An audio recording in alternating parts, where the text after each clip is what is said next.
ಯಾರು ಯೇಸುವನ್ನು ಹುಡ್ಕೊಂಡು ಬಂದಿದ್ದಾರೆ, ಯಾರು ಯೇಸುವಿನ ಮೇಲೆ ನಂಬಿಕೆಯನ್ನು ಇಟ್ಕೊಂಡು ಬಂದಿದ್ದಾರೆ, ಯೇಸುವನ್ನು ದಾಹದಿಂದ ಹುಡ್ಕೊಂಡು ಬಂದಿದ್ದಾರೆ, ಅಂಥವರಿಗೆ ಏನನ್ನ ಕೊಟ್ಟಿದ್ದಾರೆ? ಅಂಥವರಿಗೆ ದೇವರು ಮಕ್ಕಳಾಗುವಂಥ ಅಧಿಕಾರವನ್ನು ಕೊಟ್ಟಿದ್ದಾರೆ. Praise the lord. ಯೇಸು ಸ್ವಾಮಿ ನಿಮ್ಮನ್ನು ಸ್ಪರ್ಶಿಸ್ತಾ ಇದ್ದಾರೆ. ಇಗೋ ಇವರ ದೇಹದಲ್ಲಿರುವಂಥ, ಹೃದಯದಲ್ಲಿರುವಂಥ ಕಾಯಿಲೆ ಯೇಸು ಗುಣಪಡಿಸ್ತಾ ಇದ್ದಾರೆ. Chest pine in the name of Jesus. ಈಗ ಗುಣ ಆಗ್ತದೆ, ಈಗ ಗುಣ ಆಗ್ತದೆ.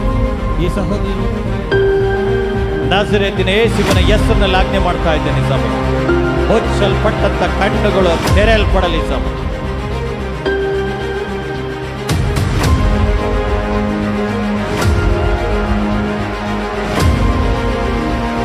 ಯೇಸುವಿನ ಹೆಸರಿನಲ್ಲಿ ಆಗುತ್ತಿರುವಂತ ಅದ್ಭುತವನ್ನ ಯಾರು ತಡೆಯಲಿಕ್ಕೆ ಸಾಧ್ಯವಿಲ್ಲ. ನನ್ನ ಹೆಸರು ಮೆಲ್ರಿನ್ ಅಂತ, ಜಯಪುರ ಪ್ಯಾರಿಷ್. ಜನವರಿ 27ನೇ ತಾರೀಕು ನಂದು ಮಗು ಸಿಸರಿನ್ ಮಾಡಿ ಹುಟ್ಟಬೇಕಾಯಿತು. ಬರೀ 620 ಗ್ರಾಮ್ ಇದ್ಲು. ಆಮೇಲೆ ಅವಳನ್ನ ಇಮಿಡಿಯೇಟಾಗಿ NICಗೆ ಹಾಕ್ಸಿದ್ರು. ಸೊ ಅದರಾದ್ಮೇಲೆ ಅವಳು NICಯಲ್ಲೇ ಒಂದು ಪರ್ ಡೇ 5 ಗ್ರಾಮ್ಸ್ 10 ಗ್ರಾಮ್ಸಿಂದ ಇನ್ಕ್ರಿಮೆಂಟ್ ಆಗ್ತಾಯಿತ್ತು. ಸೊ ಹಾಗೆ ಥರ ಸರಿಯಾಗಿತ್ತು. ಬಟ್ ನನಗೆ ಆಂತೋಣಿಯನ್ನ ಸಕಲೇಶ್ಪುರದಲ್ಲಿ ಅರೇಹಳ್ಳಿಯಲ್ಲಿ ಧ್ಯಾನಕೂಟ ಕೊಟ್ಟಿದ್ದರು. ಸೊ ಅದಕ್ಕೆ ನಾನು ಸೌಂಡ್ ಹಾಕ್ಲಿಕ್ಕೆ ಅಲ್ಲಿಗೆ ಬಂದಿದ್ದೆ. ಸೊ ಸೇಮ್ ಡೇ ನನಗೆ ನನ್ನ ಹೆಂಡತಿ ಫೋನ್ ಮಾಡಿ ಹೇಳ್ತಿದ್ದಾಳೆ, ಮಗುದು ಹೊಟ್ಟೆ ಫುಲ್ ಸ್ವೆಲ್ ಆಗಿದೆ, ಫೀಡ್ ತಗೊತಿಲ್ಲ, ಆಮೇಲೆ ಅವಳದು ಟಾಲರೆನ್ಸ್ ಕಮ್ಮಿ ಆಗಿದೆ, ಮತ್ತು HP ಲೆವೆಲು ಮತ್ತು ಸೋಡಿಯಂ ಲೆವೆಲು ರೆಸ್ಪಾಂಡ್ ಮಾಡ್ತಿಲ್ಲ ಅಂತೇಳಿ ಬಂದು ಫೋನ್ ಮಾಡಿದ್ಲು.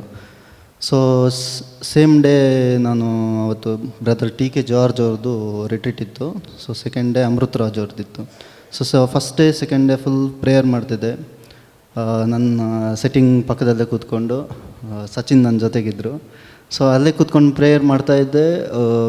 ಸೆಕೆಂಡ್ ಡೇ ಅಡೋರೇಷನ್ ಅಲ್ಲ, ವರ್ಷಿಪ್ ಟೈಮಲ್ಲಿ ಬೆಳಿಗ್ಗೆ ಅಮೃತರಾಜ್ ಬ್ರದರು ನನ್ನ ಹೆಸರು ಹೇಳಿದರು.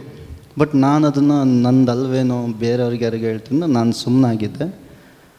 ಆದಮೇಲೆ 1 hour ಬಿಟ್ಟು ನಂದು ವೈಫ್ ಮೆಸೇಜ್ ಹಾಕಿದ್ದಾಳೆ, ಬೇಬಿದು HFNC ಅಂದರೆ ಮೂಗಿಗೆ ಆಕ್ಸಿಜನ್ ಕೊಟ್ಟಿದ್ದನ್ನು ತೆಗೆದು ಅವಳಿಗೆ ಮಾಸ್ಕ್ ತೆಗೆದು HFNCಗೆ ತೆಗೆಸಿದ್ದಾರೆ.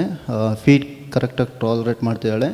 30 ಗ್ರಾಮ್ಸ್ ಇನ್ಕ್ರಿಮೆಂಟ್ ಆಗಿದೆ. ಸೊ ಆದಮೇಲೆ ಇವತ್ತು ತನಕ ಬೇಬಿಗೆ ಯಾವುದೇ ಥರದ ಪ್ರಾಬ್ಲಮ್ ಆಗಿಲ್ಲ, ಒಂದು ಸತಿನೂ ವೆಯ್ಟ್ ಲಾಸ್ ಆಗಿಲ್ಲ. ಇವಾಗ ಬೇಬಿ 2.770 kg ಲಾಸ್ಟ್ ಮಂಡೇ ಆಗಿದ್ದಾಳೆ.